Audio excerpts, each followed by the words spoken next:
Exciting news, you guys. We are getting ready to have our 100th episode, which means that we are doing a giveaway. Yay!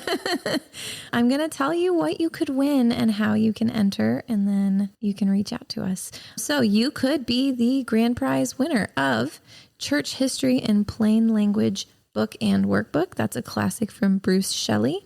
There's also the Schuyler Quintel ESV Bible in camel calfskin worth $255. What? One of the most beautiful Bibles I've ever seen. Whoever wins this, I'm so jealous. Beautiful Bible, amazing Bible, greatest Bible. There's also a complete map set from Biblical Backgrounds. This is going to walk you through all of the journeys that you see, I think, in the whole Bible. Yeah, so this is their complete set. So from Abraham to Jesus to Paul's ministry, you get to trace those through the geographical maps that they give you. It's really great for learning and understanding where these biblical events actually took place. And we're also giving away a 1-year subscription to Biblingo. That is a really cool biblical languages app where you can learn Hebrew and Greek, but biblical versions of those, so not modern versions. And I believe now they've partnered with SEU for college credit for language. So that's really cool if you're a theology student. Pretty sure that's transferable. We're also giving away a French Terry Logic of God hoodie and some stickers, as well as Bible highlighters and pens. And this is all worth about $798. What? If you would like to enter, you can go to our Instagram and follow the instructions there. But if you're like me and you don't like social media, then you can just go to our website and submit on the contact form, sharing one of the questions that maybe you've never heard a satisfying answer to in church. It could be something that you've always wanted to ask, something that you have asked and have been disappointed with the answer you've gotten. And then we will do a little mini series with all of the questions we receive. And we've already received 5 questions. So I'm pretty excited about that. So if you have any questions, reach out to us, but we would love to give you the opportunity to sign up. And the giveaway does close on May 31st. So if you're listening to this, it's because the giveaway is still happening. So join us.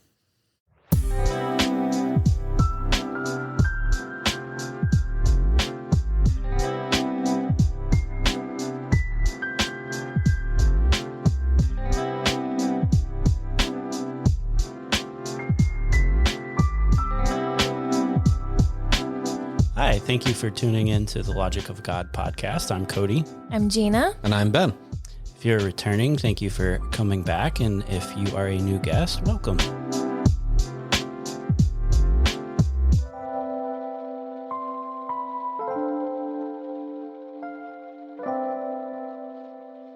This is our 100th episode. We made it. Hooray! To 100. We made it to 100 with hundreds more to come. Are you sure this isn't our last one? It's not like the Y2K, everything's going to shut down after 100? The white horse is coming. I can't talk. Blah, blah, blah. We're just going to give like abysmal answers to these questions and everyone's going to leave. And we're like, well, I guess we're done. We've come this far. Yeah. So for our 100th episode, we have gotten lots of questions that we get to answer. Yes. Thank you for sending them in. Some of these questions are extremely vulnerable and took a lot of courage to send, and I'm looking forward to responding to them, especially Matthew. Yeah. Hey, Matt. How's it going, man? We read these questions that you sent, and I think all of us had this head rush like, yeah, we've been there. Yeah, when I read it, I was like, this is a 6-part question, and it was really interesting reading it, and I pictured it in a voice that is not Matt's, because I know Matt. I grew up with Matt and his brother. But it's like, so how do you leave a small group? Are there signs, like when a small group is good? Why do I need a small group anyway? Why do churches value small groups so much? Should I pursue a men's group? Why are they shooting things? Why they gotta shoot so many things? What's going on? I felt Sorry, was that too loud? in my soul. No. Okay. Like being in small groups can be great and rewarding, but it can also be so stressful and confusing. Absolutely. And if you're in the wrong small group, it feels terrible. Yes. So the red flag that stood out to me in Matthew's question that made me want to explain this more granular was the question about shooting things, because traditionally a Bible study group has less field trips to go do activities like shooting. Well, real quick, let's actually read the question that he asked. Sorry. What's up with men's small groups and shooting things? That's part 6 of his question. Yeah. But that's where I led from in my kind of answer. So the question that I am rebuttaling with is, what's the difference between a Bible study group and a life group? Because there is a difference, and a life group would be more of the type of group that would go and shoot things, or a small group would be like a Bible study. And sure, there are groups that do Bible studies and then go and have dinner at a restaurant, or go and do a hobby together, or have a bowling night or whatever. My small group that I'm in with women does stuff like that. However, there is a difference between a life group and a small group. So I think that's worth sharing, because maybe, Matthew, you're not in a small group. Maybe you're actually in a life group, and maybe you need to hear that to find an actual Bible study group. And the trouble with a lot of churches is that they don't actually label a small group versus a life group. Everything is kind of just given the broad spectrum label of small group, and that's it. And so you're not going to know if something is a small group or a life group until you actually join it. And yet, realistically, what a small group should be is everyone getting together and poring over the scriptures and learning about it. A life group is a bunch of Christian men or Christian women, or Christian men and women, getting together and doing things together for fellowship's sake. There's value to both of those things. And it isn't really important to know which of those two things you're signing on to. Because if all you're interested in is learning about the Bible, and that's more the situation that I was in, kind of like what Gina was talking about when I was looking for small groups. I wasn't interested in like joining hands and singing around campfires and going off and doing hikes and stuff. I just wanted to learn more about the Bible. You don't like smoked meat and shooting things and talking about, I don't know, what do guys talk about? Magazines? I don't know. We talk about beans. Sports ball. Sports ball. Yeah, we talk about sports. How about the Mets? Basketball. Well, I mean, to be clear, I actually do love all of those things, but I don't do those specifically through the church. I got tons of friends who also happen to be Christian, but they're from all different walks of life, doing all different kinds of crazy things. And so I don't need to go through my local church to do that, but there is value in connecting with the men at your local church and doing these kinds of things. But as far as your question of why, like what's the fascination with men's small groups and shooting things, a lot of men just happen to really like hunting. They happen to really like going out and shooting. You have to look at your demographic, because like where we live in Florida, people, I'm not going to name them, but they enjoy going out and hunting gators. Like, who does that? I do that.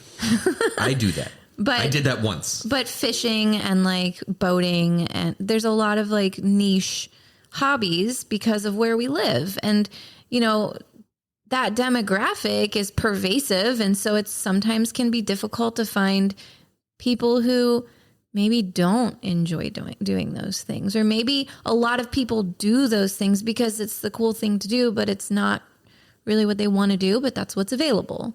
So you have to think about those things and where you live and how your community influences the culture of your group. Yeah, I also think there's something to be said, and I don't know what age Matt is or Matthew. Roughly around our age. It's exceedingly hard to find friends when you get older. And I think a lot of thank you for saying church small groups fill that gap, or try to fill that gap, the fellowship gap, just because it is hard to, you know, when you're starting a family, having kids, everybody around you is doing that. Maybe you're a little bit behind or you're leading that front, but it is very hard to find good male friendship during this age. Like, yeah, female too. I can't speak from experience there. I can. But like, especially like moving, like I'm not in Kansas, or, you know, we're not in Kansas anymore. So I'm not with the people I grew up with. So it's just starting fresh in multiple locations now is hard to meet friends. So I think church small groups try to fill that void of longing for fellowship and friendship more than the biblical studies portion of that. So now that we have defined Bible study group versus life group, do Christians need to be in a Bible study group? Should it be men only, co-ed, or based on interests or what job you have? do those things matter? So you don't need to, but so like what we're doing here is effectively that. Like we are a small group and we're poring over the scriptures and we're meeting up and we're basically recording the things that we discover as we do our studies, and we throw it out to the rest of the world. And thankfully there are some other people who are edified by the things that we're finding together as a group. If you find the right group, it can be immeasurably satisfying. But we came together with a specific goal. And it was kind of just on a whim. Like one day Cody and I showed up to another group that we were a part of, which has completely fallen apart and without ceremony. And we were just sitting there together because no one else had showed up, and we were just talking because we hadn't had a lot of opportunities to talk together. And Cody was like, yeah, I really wanted to do like a podcast on the Bible, just talking about the logic of God and the logic of philosophy and things like that. And I was like, okay, well, let's do it. That was literally it. That was the whole story. And I was at home waiting for it to happen. But like Cody had been pursuing that a long time, and he'd asked other friends to do it. And I was just the first guy to say, okay, yeah, let's do it. So you have to find the right people for this group, for this little world that you want to set up with a whole bunch of occupants who can help build you up and who you can help build up. It can't just be a one-way street. There are a lot of groups that you go to where you may be the person who knows the most, but you're not the leader. And there's a clear example of not being equally yoked. And so in those areas, you're going to find that you are pulling a lot of weight that not a lot of other people are, and they're relying heavily on you. There's going to be dead air every time you don't answer a question. I've been in a lot of groups like that as well. You'll also find that the answers that people give to questions that aren't all that interesting to you are also not helping you very much either. They're going over the fundamental questions of Christianity because this is a fundamental group. And it's not that that's bad. Those people need to be together. Those people need to be answering those questions together. But you're not at that level. And that's why the Bible talks not just about, partners who are getting married, but also just as a general rule for life. If you're surrounding yourself with very close friends that you're not equally yoked with, you're having to pull a lot of slack for them, which isn't to say that you shouldn't do that, but that's called teaching. That's mentoring. That's finding a spiritual mentor. That's what has been the most challenging factor in discipleship for Cody and I, is like getting to a certain point in our faith where we're kind of over everybody's head to say, like, in a group setting, it's hard for people to keep up sometimes. Like Cody and I spend a lot of our time together studying. And so it puts us over people's heads. I don't know how else to say it. And that causes it to be difficult because we end up mentoring a lot of people, but then there's nobody at the top to mentor us. It's been very difficult to find that mentorship. And when you are in groups like that, it becomes very lonely and isolating. No, and that's kind of the position we were at in the last church. Like the group Ben mentioned was one that I had started and been running for, I think, 4 or 5 years. And the marriage group, like everything that we did, it seemed we were either the ones who started and led it, or we ended up leading it because the congregation was still more on like the spiritual milk, and we wanted to move past that. And it was very frustrating to try and figure out where we could be equally yoked, like Ben was speaking about. And it is important because then you just kind of give up. Yeah, and that leads to one of the questions that you asked, Matt, which is why do churches value small groups when more often, in my experience, it's negative, not positive? The reason that churches value small groups is because the general message in churches is usually not that deep. The pastors are often kind of bound by the lowest common denominator in their church. They don't want to have people feel alienated when they come in and they're hearing these messages for the first time. They're not going to go into something like the divine council or, is Melchizedek actually Michael or something like that. That requires a bit of foreknowledge. That requires some, Deuteronomy 32 understanding. And so a pastor would have to build up that fundamental knowledge for their congregation before moving on to complicated things. But you're constantly getting new people who don't know that fundamental. So do you every year just go back and reteach the fundamentals again? No matter what vision you have for your church, you have to include people who are new. And so a lot of pastors, regardless of, what they see for the church. And I understand, I feel for it. It's with the best of intentions. They just keep preaching messages, trying to throw in things for people who've been longtime Christians and are mature, but also tailoring messages towards people who don't know what you're talking about. And like, I think we've all been there where we've come into some group or some arena, not necessarily in a church, but where someone's talking about something and they don't explain anything, and you're just scratching your head going, what on earth are you talking about? And I'm sure there are a lot of people who've joined onto our podcast recently who've heard us say things offhandedly, which we've done entire episodes on, and so we don't feel the need to re-explain. But you probably hear us saying certain things. You're like, what are you... You probably heard me saying, is Melchizedek Michael? And you're like, what are you talking about? I've literally never heard that before in my life. I've heard of Melchizedek, I've heard of Michael, but connecting them together doesn't make any sense. That's literally the first time I've ever heard someone say that, you're a heretic. I hope you don't say that. But... yeah, the whole point of a small group is for people who are seeking those deeper messages that they're not getting in church.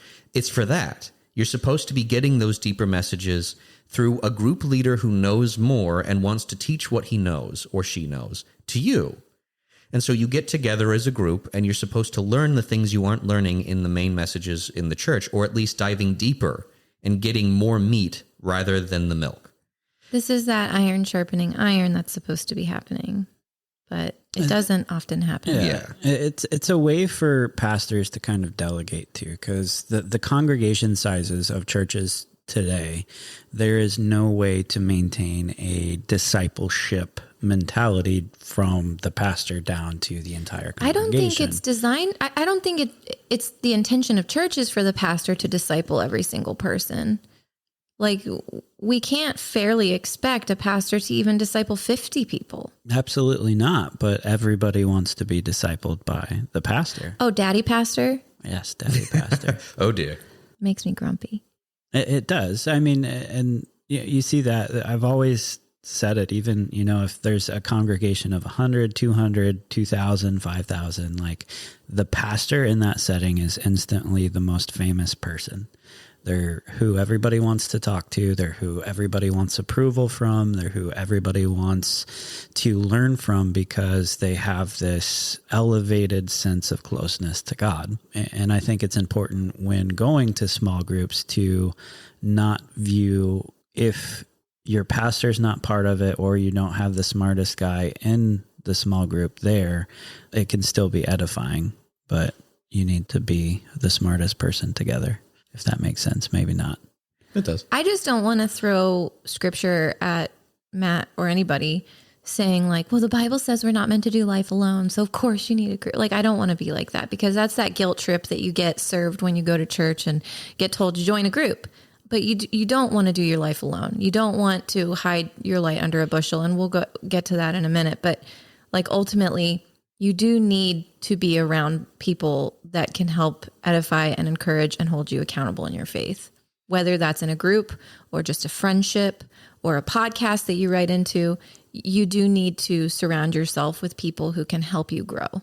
Yeah, our group here isn't sanctioned directly by any church, so isn't technically a small group, and yet this is a group that is small with 3 people in it. It is technically a small group. So if you're talking about the classical, whatever, the kind of generally thought of idea of a small group as a church-sanctioned grouping of people, that is not something you need to have. But like Gina said, you do need to have fellowship. You do need to have a group of friends who push you, who you can grow with and you can help grow. And so there are a few of the last questions here that you sent, Matt. Like, are there signs when a small group is good? Should I pursue a small men's group? You don't necessarily have to pursue something through your church, but you do need to have a group of friends who are Christian, who you can talk scripture with. You need that. So I would say, no, you don't have to do this through your church, because we're not doing this through our church. But you need something, because otherwise you aren't growing. You will not grow by yourself. You're not going to grow sitting alone, reading, R.C. Sproul or whoever else, or, C.S. Lewis. Anyone. Not Sproul. That's what I'm saying. There's going to be some edification you can get even from the more controversial figures we disagree with. You will at least get questions that you can ask. But that's the point. When you have questions, you need to ask them to someone. Well, and like there's that cliche saying too of like, show me your friends, I'll show you your future type of thing. Okay, Todd. Well, It's true. There is truth to it. And like all of the major like billionaire figures now, like they talk about how surrounding themselves with other billionaires is how they grew their network, because it pushes them for more. It puts them in the network of growth, of that mentality of making money, that they too became millionaire, billionaire type framework. It's the same with faith and religion. If you're surrounding yourself with people who are on fire for God, you're going to be on fire for God. But if you're surrounding yourself with worldly people, you're going to tend to fall into that category as well. So how do you find groups? How do you find a life group / Bible study group? You have to talk to people. Ooh. I know. Sometimes churches will have resources available for people, but as we've kind of explored already, this doesn't have to be a church-sanctioned thing, and sometimes the groups in the church aren't that great. In fact, Maddie is even asking a question: what are signs that a small group is good? The flip side of that is, what are signs that a small group is bad? What do you do if a small group is bad? Well, it sounds like shooting things is a qualification. That's a great group in my... I would love that. But I mean, as far as... So one, what are you looking for, Matt? Like, are you looking to grow in your understanding of the scriptures? If you are, and you've just been kind of talking with people in your church, which you should be doing fellowship. And to be clear, that's something that I really struggle with. I have 2 people in our current church who I really, really like talking to, and I'm sitting in this room with them right now. I don't really talk to that. But there are a lot of people who like coming and talking to you, and you welcome them. Sure. I do enjoy when people come and talk to me, but I've always been very shy. When I was in school, like way back in my my college and high school days, I always sat alone. And it's not because I didn't like talking to people. It's because I always assumed they had other things to do and didn't want me to come and talk to them. My greatest fear was coming up to someone and starting talking to them, and then they would think, oh, it's this dude. Because I felt that before with people. Not commonly, but we all know that person that comes up and forcibly inserts themselves into your life, and you're like, I don't want to talk to you right now. I was terrified of being that, and so I never wanted to be that, and so I just assumed if someone wants to talk to me, they'll come and talk to me. But that's not what it should be. And that's what I try to not do anymore. And to be fair, like, there are a decent number of people in our church now that I talk to. Like, I love Graham. I love talking with him. And he's got a doctorate in philosophy, so he's a good guy to talk to. And I do talk to our pastor, fairly often. He's a pretty good guy too. Pretty good. Yeah, he's pretty good. He's all right. He doesn't have a doctorate in philosophy like Graham does, but he's pretty good. Love you, David. But I still struggle with this. And ultimately, that's what you need to do. You need to get comfortable being uncomfortable. You need to go out and talk to people. And by talking to them, you're going to find out there are a lot of people who are in the situation that you're at. There's probably 10% of the congregation in any given congregation you go to that are people who really want the same thing that you do, but can't find it. Or they don't know how to articulate it. Yeah. Like, they are lonely, like being a lonely adult, which I think we've all felt. And in church feel alienated and don't know how to start something healthy. Mm-hmm. Red flags for me. I have a lot of them in small groups. So red flags. It sounds like you're more after a Bible study group rather than like the life group. So if you're looking for a Bible study group, I would, one, make sure they're studying the Bible, not a book. I hate book studies, not because you can't learn anything from them, but if you're reading a Francis Chan or Mark Driscoll or Craig Rochelle, like, you're reading the Bible through their lens and not getting true Bible from the original authors. So finding a Bible study that actually studies the Bible, I know it sounds funny, but that is very important. Second is the leading in that Bible study. If they are only prepared with questions like, what did you get from this scripture today? Or how does that make you feel? That's a red flag for me too. There should be some clear either teaching or structure, like the SOAP method or something when you're doing Bible study. Like, the 3 or 4 W's, like, where was it written? Who was it written by? Who was it written to? Those type of questions, just to introduce the book is very important as well. Another red flag. Red flag number 3, consistency of the group. Yes. Inconsistency is the kiss of death for any small group. It's not just inconsistency in attendance. It's also inconsistency in preparation. The people who show up, but they didn't read the chapter, they didn't answer the questions, they're completely unprepared. Mm-hmm. Yeah, I think the average time an adult scrolls on social media is like 3 hours a day, which is ridiculous. Mm-hmm. If you don't have time to read a chapter of your Bible, which is what most small group formats do, is a chapter of scripture. If you don't have in a week a time frame where you can read a single chapter, then your priorities are poor and you should not surround yourself with those people. I got asked to not come back to a small group one time because I asked them why they were comfortable watching gory shows like Game of Thrones when they were uncomfortable watching The Passion of the Christ. Yeah. Yeah. And I could, if you were to ask that question to me, I would understand. I'd be like, yeah, I've watched Game of Thrones. I stopped watching Game of Thrones at some point, partly because it was terrible, it was getting terrible, but also because, there was that one, the red wedding where a pregnant woman is stabbed to death. That's a bit too much for me. I don't want to do that. You can't stomach your Lord and Savior's death that actually happened for your benefit, but you can handle entertaining scenes of murder and assault and all kinds of things. And incest. Yeah. Oh, really? I don't know. Explain that one. To play devil's advocate, the Bible is full of incest, so... Yes, but that wasn't my point. No. It was almost Easter, and I had made the suggestion that we all join together at my home and watch The Passion of the Christ, and I was told promptly no, because they were uncomfortable watching Jesus suffer. Okay, why can we sit here and talk about all of the inappropriate shows that you watch and books that you read, and then you want to tell us that you're uncomfortable watching Jesus die? That's called conviction. Mm-hmm. I was asked not to come back. In fact, it was a whole thing. Yeah, it went to the mommy pastor. And I've been accused. Of having a Jezebel spirit. The spirit of Jezebel. Were you trying to steal their land? No. You're stoning folks' profits and stealing their land. Killing them for their land. Okay. Yeah.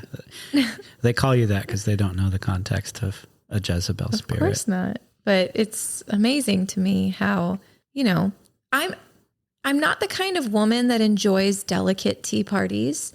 I like pretty things and it's great. And for the women who are listening, if that's you, awesome. I hope you have a group that encourages that. I enjoy asking hard questions. I enjoy feeling convicted because it makes me really think. I enjoy asking probing questions about people's motives and I look for patterns and I just am that kind of person. I'm kind of inquisitive, I think, and it makes it very difficult for me to sit back quietly when people are being foolish or maybe making choices that are not biblical. And so red flags for me would be joining a group that is not comfortable or does not have an agreement for calling each other out on their crap when it's bad behavior, when they're not acting like a Christ follower, when they are profaning the name of God through their actions. I'm just not capable of sitting down and shutting up when that's happening. I feel deeply insulted when people that call themselves Christians publicly go out and do things that make sin look justified. I don't like that. Well, I think that would be the true meaning of not taking the Lord's name in vain. It's not a curse word. Yeah, no, that's what I mean. And so that's my biggest red flag is, especially with women, it's like, let's have a party and we'll trade romance novels. And then we trade romance novels and that's really fun and it's great. But then some of them are like, well, I brought smut. And I'm like, oh, I'm not a prude. Sex and marriage is great. But should we not uphold a value for our daughters and for the young women in our church who are present tonight? The unmarried women that are present tonight? Should we not? I don't know. How do you feel about that? But I have a really, really difficult time with stuff like that. Yeah, that would be another one of my many red flags of a small group. If there's no accountability, then it's kind of pointless. Like the idea of a small group is to have a group that you're comfortable with, that holds you accountable, that you can hold them accountable to what the scriptures say, not in a judgmental way, not like you're doing this wrong, Right. but to bear each other's burdens and to hold them accountable and rebuke where rebuke is needed and comfort where comfort's needed. There's, all this. I don't know how your experience was with a lot of small groups, Ben, but for men, there's a lot of co-signing bad behavior. And it's like, oh, that's okay. God still loves you. There's like, grace. Yeah. Grace fills the gaps. Yeah, and there is grace, and that's good, but there is a call for Christians to judge and correct other Christians. Biblically. Biblically. Yeah. That's what we're called to do, to hold each other accountable, to call each other up, not to, God is grace, God is love, he's going to forgive you, all your sin is okay because he's already forgiven you of that sin. That might be true, but you shouldn't continue on sinning to exemplify God's grace. There's literally Bible verses about that. By no means. By no means. Their condemnation is justified, I believe is what Paul said about that. Let's do evil that good will happen. Yeah. Shall we continue sinning so grace may abound? By no means. Yeah. So let's say that you've seen all these red flags in a group that you're currently in. How do you leave? Well, there are a couple of questions I would have there. The first is, how long have you been a part of this group? Have you only been a part of this group for like a couple of weeks? Once. I went once. If you went once, just stop going. Like that's it. If you're a new person, there's typically an understood grace period where people have only seen you a couple times, and it's pretty common for people to stop coming and not really say anything, but just, it's not for me. I don't want to cause any trouble. I don't want to hurt anybody's feelings. It's just, I've come a couple times. I see it's not for me, and I'm not going to come back. Or you have Cody in your life who's like, Gina, you only went one time. You have to keep going. You have to give it a fair shot because you're an introvert, and you will go and sit in the corner in our room and do random things. And you can't do that. You have to go and be with people. It's true. Because, we personally have red flags. So don't just leave. Give yourself the opportunity to feel conviction and be held accountable for that, because we introverts need it. Mm-hmm. You have to be introspective enough to know whether you're making issues of the group because you just don't like small groups too. And trauma colors that for me, for women. Like because I've had bad experiences in groups and then I haven't wanted to be in groups. You have to create the culture that you want to be a part of. You cannot go and expect that everybody is going to be exactly what you want them to be. You have to set a tone as well. So if you would like to leave, I guess so be it. But here is your accountability friend telling you that if you're an introvert and you just don't like people, you should keep trying, because you will continue to be lonely if you don't. Yeah. For the moment, let's assume that he has good reasons for wanting to leave the small group. And first, it's a small group he hasn't been a part of for a long time. If you've only been there a few times, you can just stop going and no one is going to think that much of it. If you've been going for a long time and these red flags have persisted, this uneasiness that you feel has persisted, and you just know that this is not the right group for you for whatever reason, and they're justifiable reasons for not wanting to remain in a small group. At that point, you need to approach the group leader and let him know. Now, this isn't something you are obligated to do. You could also just stop coming. However, it is good to let people know, if you've been coming for a long time and they're expecting you, that you will not continue coming back. This is a good courtesy to follow, because after a certain point, they will expect you to be there, and they may hold up things just waiting for you to come, or they may be repeatedly sending you text messages asking you if you will come. And if you keep just saying, no, I'm not coming today, why not just tell them so they don't keep wondering if you're going to show up, keep asking you? Cody and I have led a lot of groups, and one of the most heartbreaking parts of leading groups is when people just disappear. They ghost, and we don't know why. Have some respect for your group leader for opening their home, for planning, for teaching, for doing all of the things that go into having a group, and explain to them why it is no longer the right fit for you. It could be personal, but it could not be personal. But it is a kind thing to do for your group leader to just quietly explain why you're leaving. Because as a group leader, it is a vulnerable thing. Having hospitality for others is a vulnerable thing. Arranging childcare for families who have children is expensive. Making snacks sometimes for people is expensive. And so there are a lot of factors that go into having a group. And, it's just great courtesy to reach out and explain your disappearance. Also, kind of going off of what you guys were talking about earlier, be brutally honest with yourself about why you want to leave. Mm-hmm. If there are legitimate red flags, if everyone's unequally yoked, if you're not getting anything from this and it's like pulling teeth and you're not able to elevate anyone else, or you feel like this really isn't the right place, you've prayed about it, and you feel like it's time to leave, that's one thing.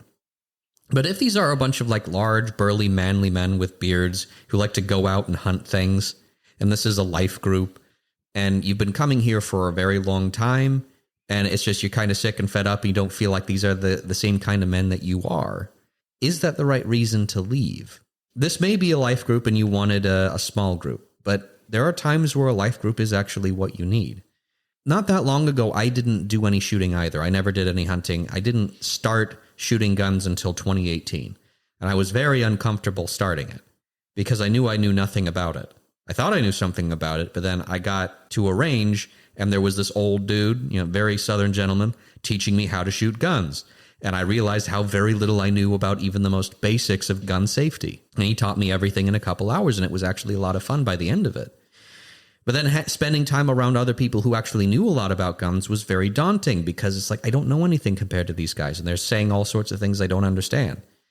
But it was through exposure to those guys that I learned a lot more about it. And what's more, I learned there's some really solid guys out there who really enjoy this stuff. And it's a great bonding opportunity with them. Sometimes we shine the most in our differences and when we're vulnerable enough to learn. Mm-hmm. And if shooting's not your thing, cool, but maybe there's a different type of life group that is more suited to you, that is still diverse, but maybe not that. And there's an army saying, get comfortable being uncomfortable. And I think that that's actually a pretty solid saying for life. You need to get comfortable being uncomfortable. That's when you grow. Mm-hmm. In fact, sometimes discomfort is the signal that you are growing and you don't want to. You want to stay the person you are right now. I've been uncomfortable nonstop probably for the past few years. Me too. I know, you guys are a very different kind of discomfort. But, getting to know Gina and Cody and being a part of this group, I've been welcomed into their life in a very special and intimate way that I haven't been welcomed into many other people's lives. They are very good, dear friends of mine. And so the bad things that have happened to them are theirs. They're not they haven't happened to me. But I've had to watch a lot of bad things happen to them. And it's hard on a person's soul to love people and see things happen to them and not be able to do anything. It's easier to live life the way I did before, not being all that close to anybody, because that's safe. And C.S. Lewis has said there is no safety in love. You will be hurt. Either the people will hurt you or you will be hurt by what hurts them. So maybe you're at a crossroads and you're like, okay, I've made the decision to leave the group I'm in, or maybe I'm not in a group at all. The next question is, am I going to look for a different group to join, or am I going to start a group on my own? Are all Christians called to lead? And if they are not called to lead in a church setting, are they still called to lead outside of the church in groups and discipleship and fellowship? So Hunter has a similar question, so I don't know how much we want to answer here. And maybe we could consider this as a kind of tangential answer to his question on that. But not everyone is called to lead in the same way. We are called in some ways to be priests. In fact, we're literally told that we are all priests of the Lord Almighty. So how do you know if you're called to lead a group? At what point in your walk with groups do you know from the Lord that creating something is the next step? Sometimes it's just if you feel no direction whatsoever and you feel no negative feelings about it at all, but you can do it, then you do it and see if it fails. Sometimes it's just as simple as that. God does not always give you a clear directive. And sometimes it's just a matter of, can I do this? Yes. Do I know I would be good at this? Maybe. But it's worth trying. Is there something that I can give that is of value? Yes. Okay. Is there a need for this? Yes.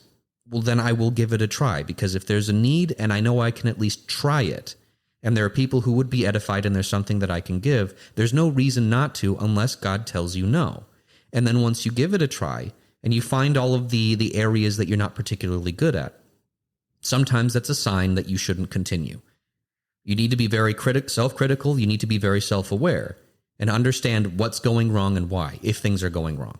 If everything's going swimmingly even, you need to be self-critical and ask, okay, why? Is it because I'm just not challenging anybody? Everybody's just kind of coasting along and I'm very good at getting buddy-buddy with everybody, and so everything is just running smoothly because I'm not challenging anyone? You need to know the reasons for why things go well and why things go wrong. And if things are going too well for all the wrong reasons, you need to adjust or stop. And if things are going wrong for all the wrong reasons, you need to know whether to adjust or stop. But if, setting all that aside, you pray, and you should be praying about this regardless, and you feel very, very strongly God is saying, no, don't. Because leadership is not for everyone. In some sense, we are all called to lead, and there are going to be times where you will lead, no matter who you are. There will be just times where you know more than everyone else, and you need to lead in that scenario. But leadership in the church, there is a higher standard for you. And the Bible makes this abundantly clear over and over and over. And so before you even try anything, you need to think, am I okay with being judged more harshly by God for this? Am I okay with this responsibility? And it is a responsibility. And if the answer to that is no, and God has not told you to do it, then don't. Yeah. With this one, I think it goes into the leaving as well, and the process for that. For me, like leaving a group, whether it's, like 1 or 2 weeks, or you've been part of the group for years, having a discussion with your pastor, I think, is always a good start, and discussing the reasons why you want to leave. Some of the red flags, if those red flags are popping up in this group that we've mentioned, go over those red flags and why you want to leave, or the issue there. But that's also where they could give you that, they're in that position for a reason. They have been called, or feel they've been called by God. So you're attending their flock. So you need to also lean into that headship as well, and give them the opportunity to either correct the small group if it is off base. If the leadership, the small group leadership, is unreceptive to you speaking with them and red flags that you have, you go to the next level, which is probably a, head pastor or groups pastor, depending on how big the church is. And then they have the opportunity to discuss, where they might be missing the mark there and correct it, so others are not perpetuating this unhealthy small group as well. James 4:17 tells us that if we recognize a sin, and this is me paraphrasing it, if we recognize a sin and do nothing about it, we're guilty of that sin as well. So we need to make sure that if there is spiritual or salvific issues in a small group, that they are addressed accordingly, so that others don't have negative impact from that as well. And I think that discussing this with a leader will help determine whether you're fit to lead a group, if that's something that you want to pursue.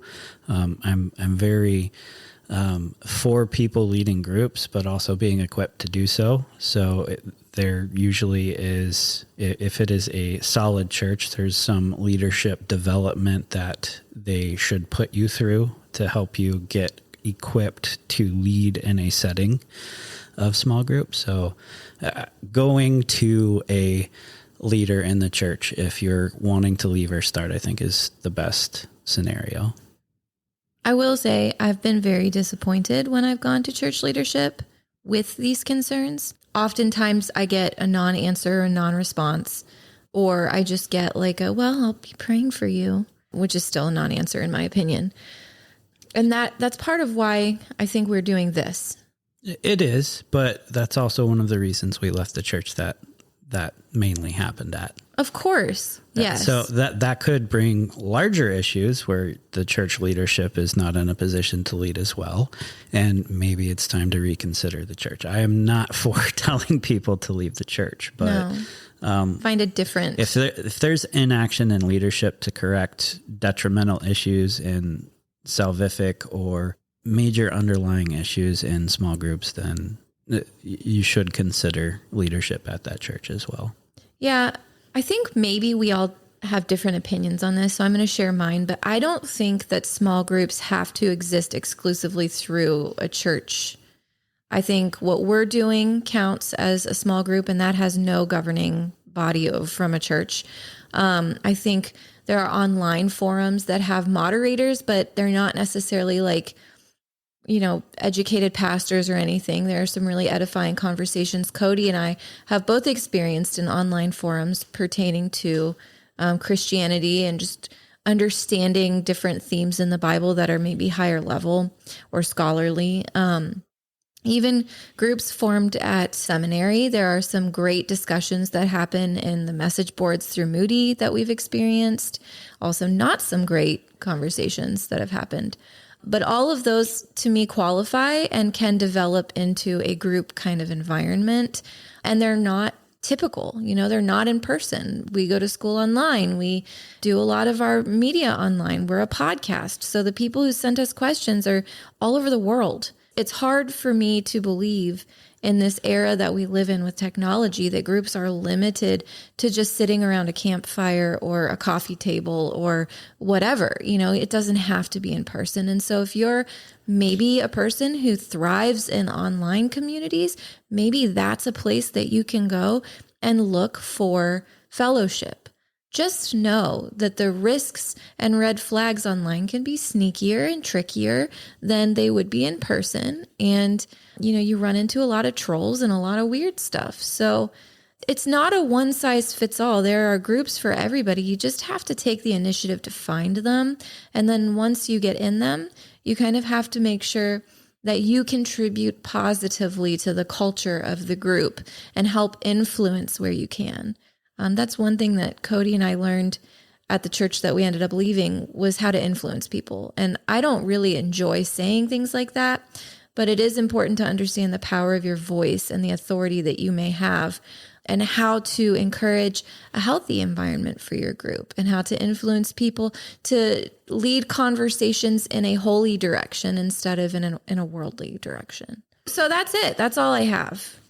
For my pieces of this outline, it's ultimately let your light shine wherever you go in a group setting. If it's with a fellowship group, with a Bible study group, online, in person, talking to your pastor, talking to your peers, teaching somebody else, whatever it is, let your light shine. Like, don't hide what you know, even if it's over people's head. Keep trying to put it out there. You're probably going to be lonely. We know how that feels. But at some point it does pick up and you end up having this amazing group that you've done 100 episodes with, or you've met up with 3 times a week and you feel very encouraged by and edified by, and it will come. Yeah. Before we wrap this question up, and also thanks a lot, Matt, for sending the question in. There is one issue with people just kind of going off and setting up their own small groups. Not that long ago, Cody and I were sitting with Graham and our pastor, and Cody had just the Book of Enoch sitting on the table. And this one random lady walked by, and she's like, "Oh, it's a good book. The Bible is not real." What? That's not the real Bible. The real Bible is the Sumerian Bible. Goodbye. She's just... There are a lot of people like that. Not an enormous amount, but enough people like that in any given church who are very driven and would want to start a small group and feel very, very convicted about something that isn't true. And it may not be that extreme. They may not think that there's some weird... I think she was talking about the Codex Sinaiticus, maybe? There's the Sumerian Bible popping up is very... Oh, yeah, so it is an actual thing. Yeah. I haven't looked into it, but that's popped up for me after dear. that. What do you Okay. mean you haven't looked into it? You've read every other book of pseudepigrapha and apocrypha and ancient Jewish literature. Not all of them, most of them, but not all of them yet. But the point is that there are going to be people who hold views like that. And you can even debate, we hold some views like that. Again, Michael is Melchizedek. Debate me. But Prove me wrong. yeah, prove me wrong. But yeah, there are a lot of people in churches who are somewhat misguided. They'll say things like the earth is flat, or that we have the wrong kind of Bible, or they'll find out about the Book of Enoch and they'll find out about the canons of some of the other churches and be like, well, we have the wrong canon and I've been lied to and books have been removed from the Bible. Didn't you know that hiding so much from us? Didn't you know Martin Luther removed books from the Bible? The Illuminati. And so there are people like that who will want to start groups, and they will want to start them based on an error.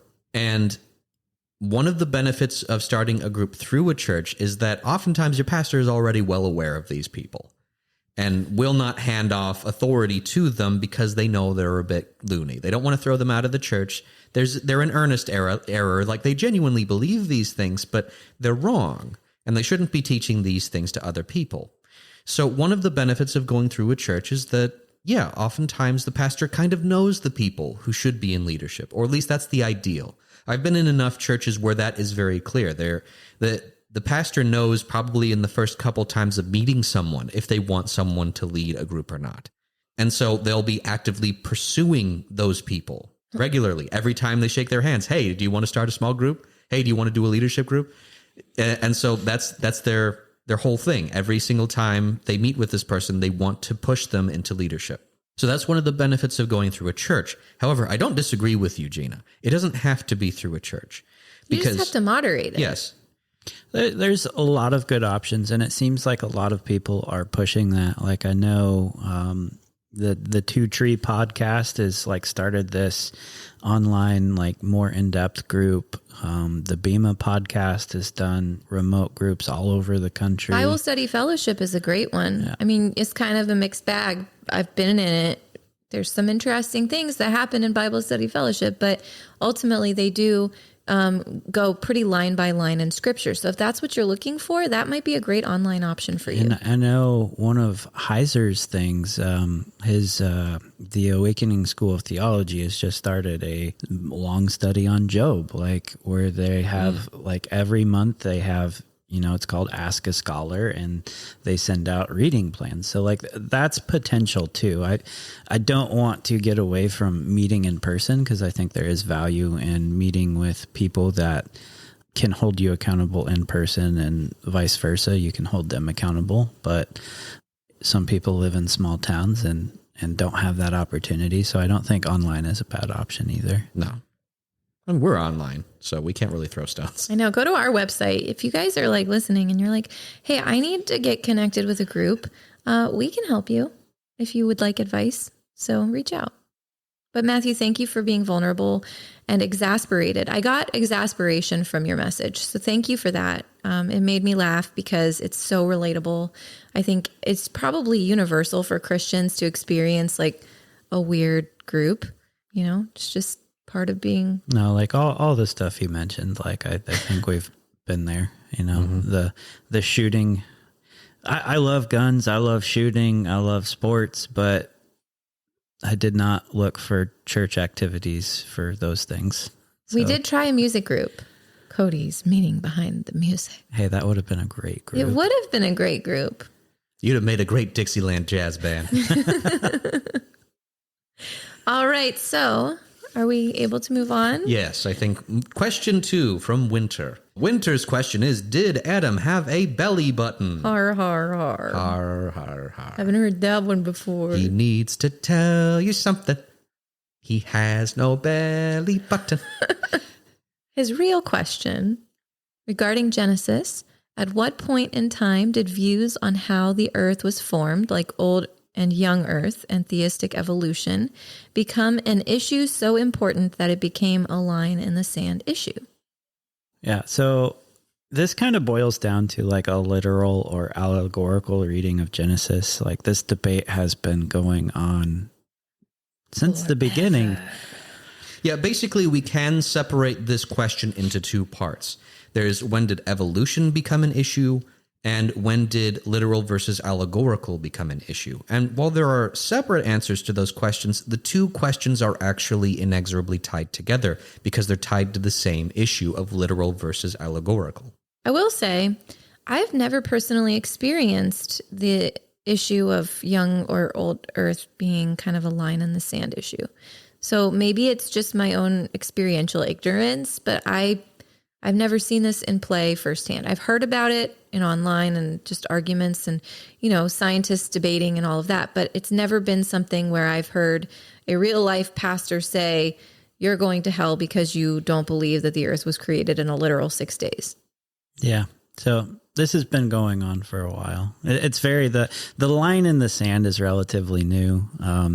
That's roughly 100 years old, and we'll go into the history there. But even from the beginning, the Genesis story itself, was placed in a ancient Near East culture where everybody had a view on creation and how order came about or how material happenings came about. And Genesis is a telling of that. And throughout biblical history, we get into the early church fathers, and what really popped out to me during the historical portion of my hermeneutics class is the ebbs and flows of the literal or allegorical or the typological viewpoints or interpretations of the Bible is kind of when these issues became more and more prevalent. So Augustine and Origen are kind of contemporaries, and that era kind of swung more towards the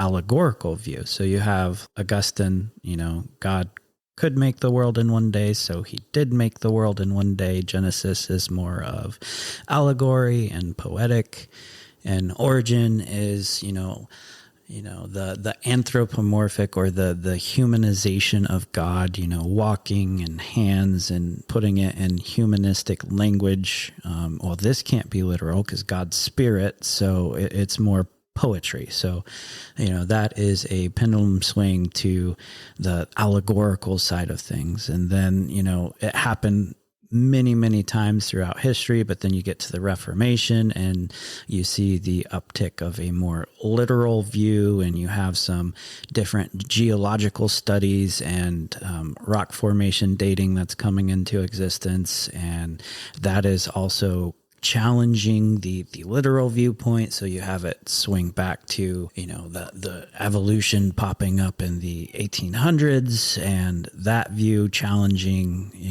the 1650s is when Urscher's chronological viewpoint of, so he basically took all of the genealogies in the Bible, traced it back to a world that is 4,004 years old before the birth of Christ.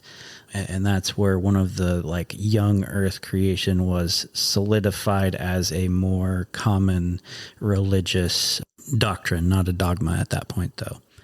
Then evolution comes along, challenges that chronological viewpoint. And we're in the hermeneutic area where this is, more myth, allegorical, you're getting more spiritual, this is all spiritual and theological development, is not literal.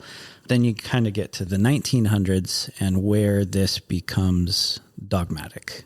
So we have the Scopes trial in, I think, the 1920s, some time frame. Basically, evolution is not being allowed to be taught in schools. So you have this individual teacher who decides to teach it in a school, and it's this whole debacle of he ends up pleading guilty to it. But then, Ben, you had more on the other side. The prosecution makes a fool of themselves. So basically the Scopes trials happened in 1925 in March, and there was a high school teacher named John Thomas Scopes. He was the defendant, and basically there was a law in Tennessee. I don't know if there were multiple states that it applied to, but I know it did apply specifically in Tennessee, where you weren't allowed to teach that humans evolved from lower life forms in a school, in a public school. And you can do that because it's a public school. So there are people who get all huffy and angry about that. The reality is that state legislature can make whatever rules they want about state schools because it's a public school. So this guy was teaching in a public capacity in a public school and was going against that law. And so he was charged for violating that law. And he pled guilty. So it seemed like the prosecution was going to have a very easy time of it. And actually, for most of the trial, they did, because everything that Scopes wanted to introduce into the trial wasn't allowed. Effectively, the whole reason Scopes wanted to do this trial was he wanted to argue the validity and scientific evidence of evolution and why objectively it should be taught in schools. And the problem is that he had pled guilty. And the point wasn't to prove whether or not evolution was right. It was to prove whether or not he broke the law. So for most of that trial, all the stuff he wanted to admit as evidence was irrelevant. And so there are, again, people on the other side who say, oh, you see, the judge was biased and he was dismissing all this stuff that was clear evidence for evolution. Well, no, the judge knew what his job was. His job was not to prove creationism versus evolution. That wasn't what this was supposed to do. This man had already pled guilty to the crime. So by the end of it, the big gaffe is that the defense attorney, Clarence Darrow, allowed William Jennings Bryan to take the stand. And he questioned him on a lot of the scientific issues and things. And this was all broadcast. You can actually listen to Darrow question Bryan. Like, you can do this because it was all recorded. And it was a miserable showing. And so just to clarify, they were questioning a Christian. Yes. And the Christian failed at explaining satisfyingly why evolution was incorrect and why the law stood. Yes. Yeah. Now, in the end, because Scopes had pled guilty, he was fined $100 and then basically given a slap on the wrist and let go. But the damage at this point had been done. And it was very clear that there wasn't a solid basis, or at least from this trial, there was not a solid basis to prevent people from teaching evolution in schools. And so pretty soon after that, this all fell apart. But the question is kind of, why was there a law anyway?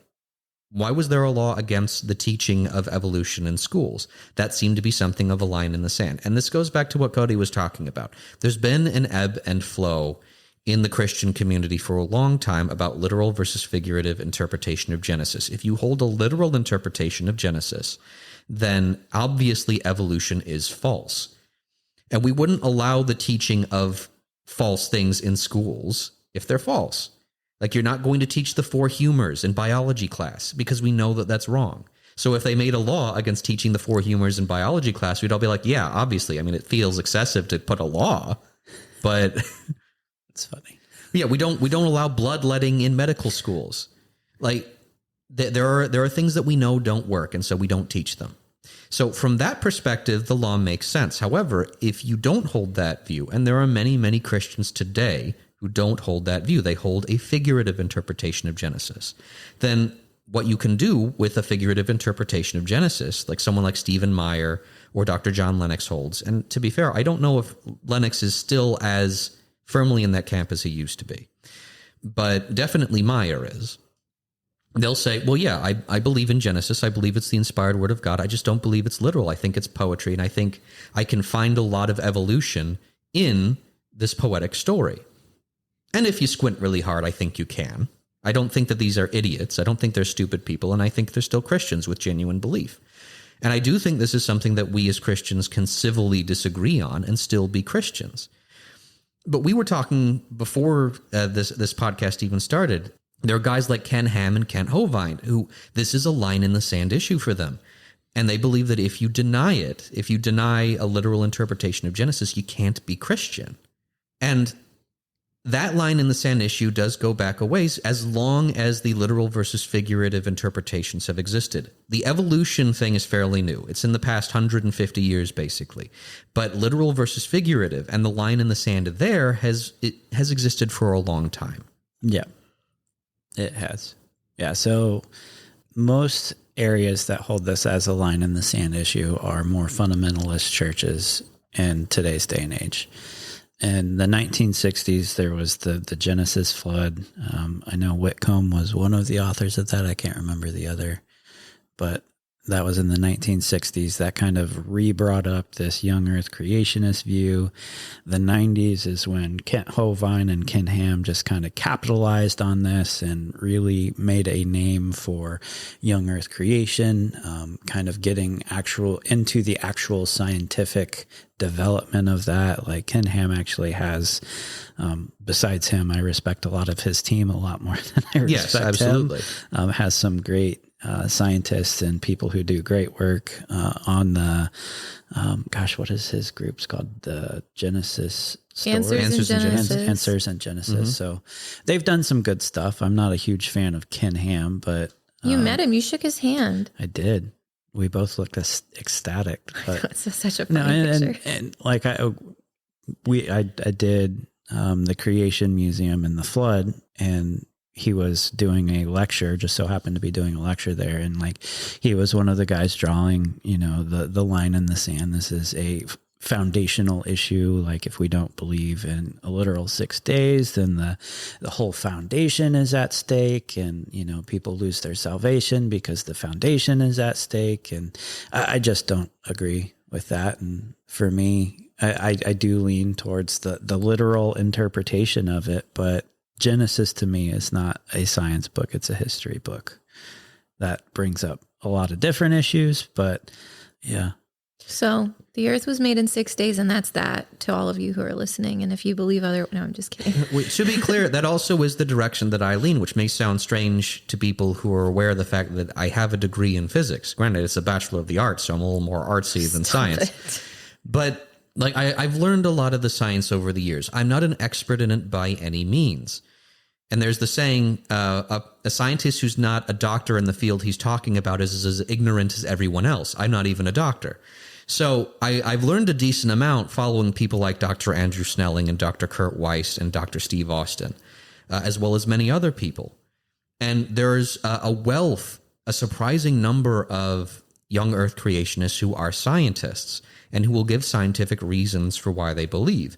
However, you may note, in our episode specifically on Genesis chapter 1, I didn't make a very strong scientific argument for a literal interpretation of Genesis. And I didn't because that's not why I believe it. There are arguments for it, sure, but there are also arguments on the other side. If you're going to do this purely based on science, I think you're missing the point. Do you believe in the resurrection because scientifically it's possible? No. Do you believe in miracles because scientifically they are possible? No. There are people who've tried to empirically prove certain types of miracles. Dr. Candy Gunther Brown tried to do a kind of empirical study on personal intercessory prayer and its effect on blindness and deafness. And there are some issues with that specifically. But overall, I think that her study was a good one. She had actual medical doctors sign off on it. But the point is that you can't actually prove beyond the shadow of a doubt that miracles happened there. There's always some measure of uncertainty. For all you know, aliens could be healing people. The point is that the reason I believe Genesis is literal is because we have spent the past year now, very close to it, doing a deep dive into the Jewish traditions surrounding it, as old as we can possibly get, the oldest traditions surrounding it, as well as the traditions that would have been pulled from for the New Testament writers, what Paul would have been referencing and what he often does reference, and what some of the disciples reference. And what Jude references in his one and only book that's not that long. And it's very clear from those oldest traditions that are being referenced, not that all traditions follow this, but that the oldest traditions that are referenced by the gospel writers and the New Testament writers, the things that they're referencing, those oldest traditions very clearly show it as being literal, that they believed in 6 days of creation, that they believed in the existence of the flood. And so because that's what they teach, and I believe the Bible, remember, this is the logic of God. Logic is based on presuppositions. If I presuppose that the Bible is true, that it's inspired scripture, and this is what the Bible says, and I am fairly certain that this is the way it's supposed to be interpreted, I take it that way. I take it as true. Now, it's on you whether or not you think that's a good explanation. And I know for many people, especially skeptics, that's not a satisfying explanation. I understand. But that's why I believe it, not why I think you should. But they have to. Well, yeah, that actually leads into the question, should this be a line in the sand issue? And if not, why not? No, it shouldn't. So why not? Because it's not a qualifier in the scripture that tells us what we have to do to be saved. It's not like if you declare and believe that Genesis is literal, then you will be saved. Yeah, I think people misunderstand the gospel message a lot. The gospel is very simple. It's not easy, but it is simple, and this is not part of the gospel. This is not what the 12 disciples were going out teaching, that, okay, you have to believe that God created the world in 6 days to be saved. That's not part of the gospel. I'm sorry. No. However, it is something that is, if not directly stated, it is hinted at in a number of points. It talks about how, like Paul talks about how people deliberately forget that the ancient world was created from water and by water was destroyed. So you have to take that, which it seems he means literally, and say, no, he didn't mean it literally. He's making a theological point.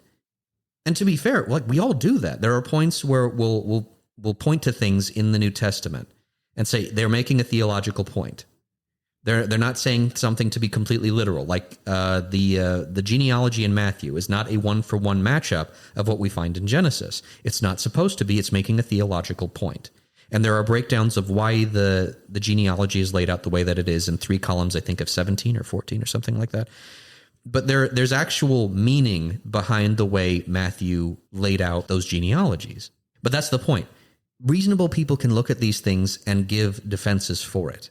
And while I disagree with those defenses, they are still arguments. And in the end, we're both approaching it from the position of, we love Jesus. We believe he died for our sins. We believe in the miracle of the resurrection.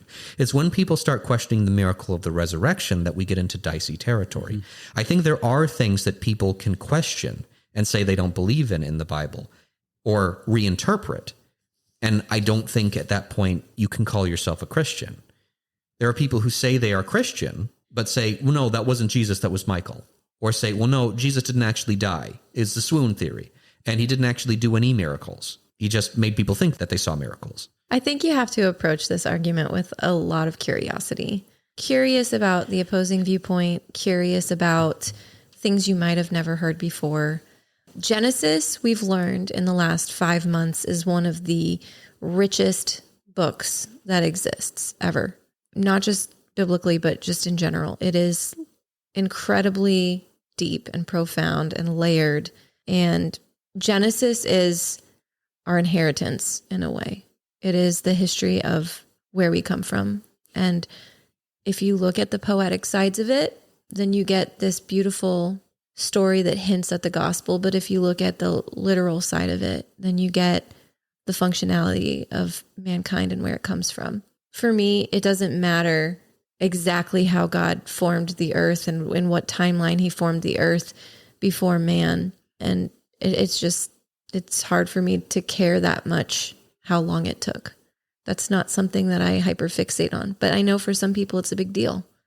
So approach it with curiosity on both sides and with love and respect and the way that you're supposed to speak to another human being with dignity, and walk away knowing that you can leave pieces of it behind, but maybe parts of it have wisdom that are worth absorbing. Thank you so much for taking the time to listen to our podcast today. If you liked what you heard, please feel free to subscribe and share and leave a positive review. And if you would like to connect with us on social media, you can do so on Instagram and Facebook at The Logic of God. You can also send us an email at main.thelogicofgod@gmail.com. Thanks again for listening. We hope you have a great day.